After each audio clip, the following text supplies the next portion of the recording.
কাল কোজাগরি লক্ষ্মী পুজো দুপুর 12টার মধ্যে লাগছে, পরের দিন 12টার মধ্যে ছাড়ছে।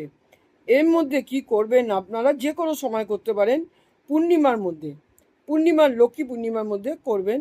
এটা কি করবেন, কর্পূর নেবেন, 3টে কর্পূর নেবেন, 3 টুকরো কর্পূর নেবেন। যদি ভীমসেনী কর্পূর থাকে সেটা নিতে পারেন, এমনি কর্পূর থাকে নিতে পারেন। নিয়ে এবারে একটা তেজপাতা নেবেন। আবার বলছি, তেজপাতা রেমিটা শুধু কর্পূর নেবেন। একটা কিছুর মধ্যে মাটির খুঁড়ির মধ্যে নিতে পারেন, পিতলের জায়গা থাকলে সেটার মধ্যেও নিতে পারেন, যে কোনো জায়গায় নিতে পারেন। 3 টুকরো কর্পূর নেবেন, একটা তেজপাতা নেবেন। আপনার মনে খুবই আপনার আর্থিক কষ্ট চলছে, যাদের চলছে না তাদের না, যাদের খুবই আর্থিক কষ্ট চলছে এবং অর্থের খুব প্রয়োজন, হঠাৎ যে কোনো প্রবলেমে আপনি পড়েছেন, তাহলে কি করবেন, সেই টাকার অ্যামাউন্টটা আপনি ওটার মধ্যে মানি, MONEY, মানি সবুজ কালি দিয়ে লিখবেন, আর নিচে টাকার অঙ্কটা লিখবেন, আর থ্যাংক ইউ ইউনিভার্স এই কথাটা লিখবেন, আর ছোট্ট করে ডেটটা দেবেন। ওই পাতার সামনে না দেওয়া থাকলেও পিছন দিকে আপনি, পাতাটার পিছন দিকে আপনি দেবেন।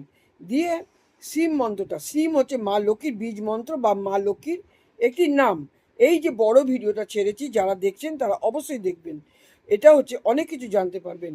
এবারে হচ্ছে কি, এবারে ওই সিম, সিম হচ্ছে মা লক্ষ্মীর নাম বা মা লক্ষ্মীর বীজ মন্ত্র। এবার সিম সিম সিম সিম সিম 108 বার জপ করবেন। জপ করে আপনি কর্পূরটা, একটা কর্পূর জ্বালিয়ে পুরো কর্পূরটার মধ্যে এটাকে একদম ছাই করে জ্বালিয়ে ফেলবেন। যদি ছাই না হয় আরেকটু কর্পূর আপনি অবশ্যই দিতে পারেন। আর এই কর্পূরটা দেওয়ার ফলে কি হবে, আপনার মাইন্ড অত্যন্ত ফ্রেশ হবে, আপনার মানসিক শক্তি বৃদ্ধি হবে।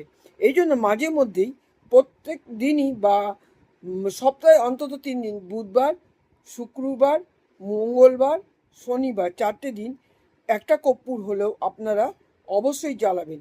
কেউ যদি একটা কর্পূর, একটা তেজপাতা জ্বালাতে পারে, সেটা তাদের পক্ষে অত্যন্ত, তাদের ঘরের পক্ষে অত্যন্ত ভালো হবে। তাদের ঘরে নেগেটিভ দোষ, খারাপ দোষ তাদের ঘরে কখনোই প্রবেশ করতে পারবে।